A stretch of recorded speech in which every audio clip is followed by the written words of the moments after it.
Assalamualaikum Abiku. Waalaikumsalam warahmatullah. Kita siap-siap jarak jauh ya, karena kan lagi di rumah aja. Nona mau tanya Abi soal corona. Sebagian kalangan menyebarkan informasi dan bilang virus corona ini tentara Allah yang sengaja diturunkan untuk menghukum manusia. Gimana Abiku?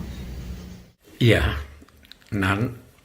memang terlalu banyak nih berita, tulisan dan sebagainya yang simpang siur. Ada yang tidak bertanggung jawab dan ada juga yang memang ada kebenarannya. Dalam konteks menanggapi bencana corona ini, Abi tidak sependapat dengan mereka yang berkata ini adalah siksa Allah. Karena ini melanda dunia mengenai orang-orang baik dan orang-orang yang tidak berdosa. Apakah mereka itu disiksa juga? Abi lebih senang untuk menyatakan bahwa ini adalah bencana yang merupakan ujian dan peringatan dari Allah untuk umat manusia yang dewasa ini seringkali angkuh dan merasa diri mampu melakukan segala sesuatu. Memang di dalam Al-Quran suratul Anfal Allah berfirman, "Wattaqu fitnatan la tusibanna alladhina zalamu minkum khassa."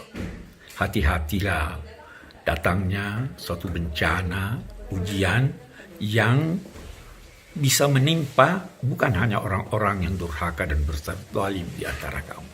Jadi ini bencana berupa ujian.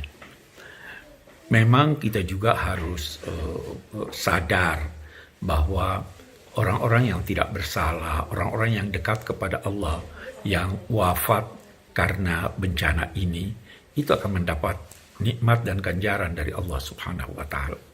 Di dalam hadis, Nabi menyatakan bahwa mereka yang wafat karena ta'un, suatu penyakit yang mewabah pada masa Nabi atau sahabat-sahabat Nabi, mereka yang wafat itu dinilai sebagai syahid. Tentu saja syahidnya tidak sama dengan mereka yang gugur dalam peperangan membela kebenaran. Tapi syahidnya ini dinamai syahidul akhirah. Jadi mereka tetap dimandikan, disolatkan, dikafankan. Berbeda dengan yang gugur di jalan Allah, tidak dikafankan, tidak dimandikan, dan seterusnya.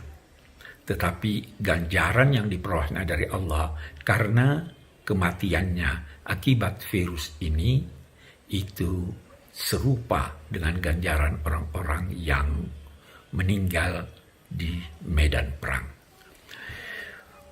Ya, selanjutnya kita bisa berkata begini, bahwa virus-virus itu sebenarnya dapat juga dinamai sebagai setan-setan. Karena itu Abi juga tidak sependapat dengan mereka yang menamai virus-virus itu sebagai tentara-tentara Allah. Di dalam Al-Quran dan di dalam hadis-hadis Nabi, kita menemukan bahwa penyakit diakibatkan oleh setan. Mari kita baca ayat Al-Quran yang bercerita tentang Nabi Ayub yang menyatakan, "Massaniyas syaitanu binusbin wa adab." Setan telah menimpa aku dengan penyakit yang melelahkan dan menyiksa. Dia namai penyakit itu disebabkan oleh setan atau dengan kata lain virus-virus. Nabi juga mengisyaratkan bahwa virus-virus ta'un itu adalah ulah setan, ulah jin, dan kita ketahui bahwa jin adalah sesuatu yang tersembunyi. Salah satu di antaranya adalah virus-virus itu. Demikian banyak ulama mengartikan makna jin, dan karena itu kalau dia setan, kita harus musuhi, kita harus hindari, dan kita harus perangi.